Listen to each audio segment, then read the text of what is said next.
Hi, இந்த ஒரு weekend என்னோட அண்ணாக்கும் அன்னிக்கும் நடந்த ஒரு விஷயத்த நான் உங்களோட ஷேர் பண்ணணும்னு நினைக்கிறேன். சினிமால மட்டுமே நம்ம பார்த்து தெரிஞ்சுக்கிட்ட சில விஷயங்கள் இப்ப நேர்ல நடக்குது. அதுவும் நம்ம கோயம்புத்தூர் மாதிரியான ஒரு இடத்துல நடக்குது அப்படின்னு நினைக்கும் போது ரொம்ப ரொம்ப ஷாக்கிங்கா இருக்கு.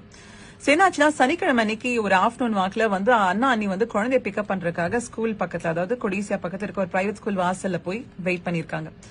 அப்பா அங்க ஒரு திருநங்கை வந்து பணம் கேட்டிருக்காங்க. அண்ணி வந்து கொடுங்கன்னு சொல்ல, அண்ணா வந்து அண்ணி கையில ஒரு 10 ரூபாய் கொடுக்க சொல்லியிருக்காங்க. அண்ணி டோர் ஓபன் பண்ணி கொடுத்திருக்காங்க.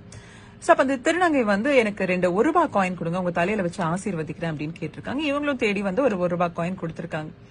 தலையில வச்சு ஆசீர்வதிச்சதோட சரி. அதுக்கப்புறம் என்ன ஆச்சு ஏதாச்சுங்கிறது இப்ப வரைக்கும் இவங்களுக்கு புரியாத ஒரு புதிரா இருக்கு. அதுக்கப்புறம் அந்த திருநங்கை கேட்க, எங்க அண்ணா வந்து கையில இருந்து அந்த பர்ஸ் வந்து அவங்க கைக்கு போயிருக்கு. அந்த பர்ஸ்ல இருக்கிற 10,000 ரூபாய் எடுத்து 6,000 ரூபாய் எண்ணி அந்த திருநங்கை அவங்களோட புடவையை தூக்கி உள்ள இருக்கக்கூடிய உள்ளாடையில அந்த 6,000 ரூபாய் வச்சு பாக்கி பணத்தோட பர்ஸை வந்து அண்ணா கையில கொடுத்துட்டு நடந்து போய் அவங்க ஆல்ரெடி அங்க பார்க் பண்ணிட்டு வந்திருந்த ஒரு 2 வீலர்ல ஏறி போறாங்க. இத்தனையும் அண்ணா பாக்குறாங்க. பட் அண்ணானால தடுக்க முடியல. He froze. இது என்ன மாயம் மந்திரம், என்ன டெக்னாலஜி அப்படிங்கிறது நம்மளுக்கு தெரியல. அண்ணி வந்து அண்ணாவை பார்த்தபடி இருக்கு. அண்ணா வந்து இத்தனையும் பாக்குறாங்க, பக்கத்துல இதெல்லாம் நடக்குது. But he was not able to stop it. அந்த திருநங்கை போய் கொஞ்சம் தூரத்துல போனதுக்கு அப்புறமா தான் தி ஸ்னாப்ட்.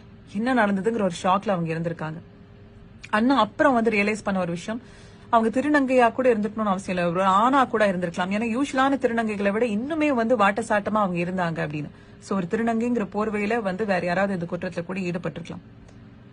அடுத்த நாள் அண்ணா பக்கத்துல இருக்க போலீஸ் ஸ்டேஷன்ல போய் இந்த ஒரு விஷயத்த வந்து சொல்லியிருக்காங்க. அங்க ஒரு ஸ்கூல் இருக்கு, அபார்ட்மெண்ட்ஸ் இருக்கு. பெரியவங்களுக்கு நடக்கிற ஒரு விஷயம் அங்க இருக்கிற ஒரு குழந்தைக்கு நடக்கிறதுக்கு எவ்வளவு நேரம் ஆகும்? ரொம்ப ரொம்ப ஷாக்கிங்கா இருக்கு. மத்தவங்களுக்கு உதவுறதுக்கு முன்னாடி பலமுறை யோசிக்க வேண்டிய ஒரு நிலைமையில கொண்டு விட்டுருக்காங்க. ஒரு சிம்பத்தி அப்படிங்கிற ஒரு விஷயமோ, இல்ல தெரியாத ஒரு நபர் ஏதாவது கேட்கறாங்க போது அவங்களுக்கு வந்து ஒரு அட்ரஸ் சொல்றதோ, இதெல்லாமே வந்து பலமுறை யோசிச்சு செய்ய வேண்டிய ஒரு விஷயமா இப்ப மாறிடுச்சு.